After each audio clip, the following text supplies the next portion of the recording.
Alhamdulillah. Assalamualaikum warahmatullahi taala wabarakatuh. Ya Fatimatu Zahra Mumbai radhiyallahu anhu wujud lagi Ya Fatimatu Zahra Mumbai radhiyallahu anhu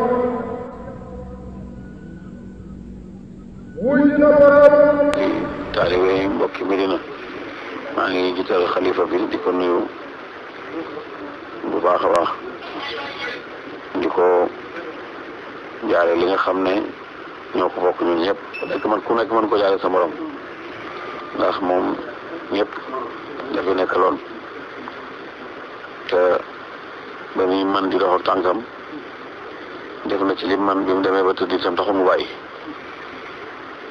waaw damay wax ne dama adama nag du doyal ci lu baax waaye yàlla may na ko dund bu gudd. Alhamdulillah.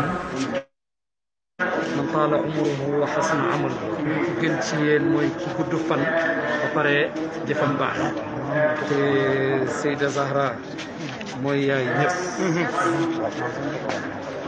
xudwa la woon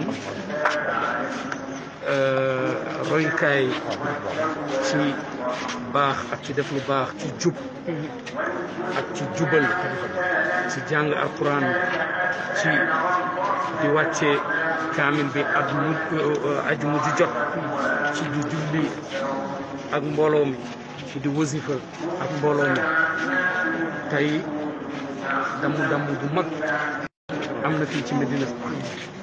Alhamdulillah. waaw dañuy wax inna lillahi wa inna ilayhi raji'un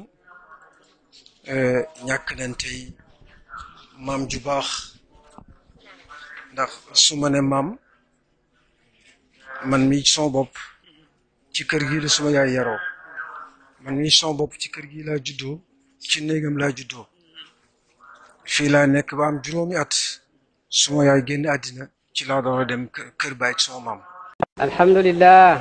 Assalamualaikum warahmatullahi taala wabarakatuh. Ya Fatima ya Fati Allah don Fatima ya Fati Allah don Fatima ya Fati ya Fatima ya Fatima ya Fatima ya Fatima ya Fati Allah don Fatima ya Fati Allah don Fatima ya Fati.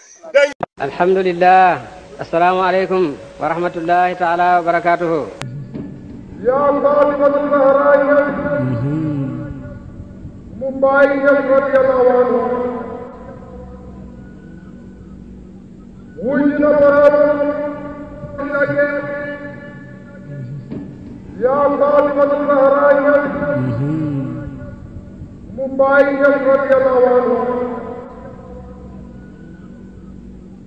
wujud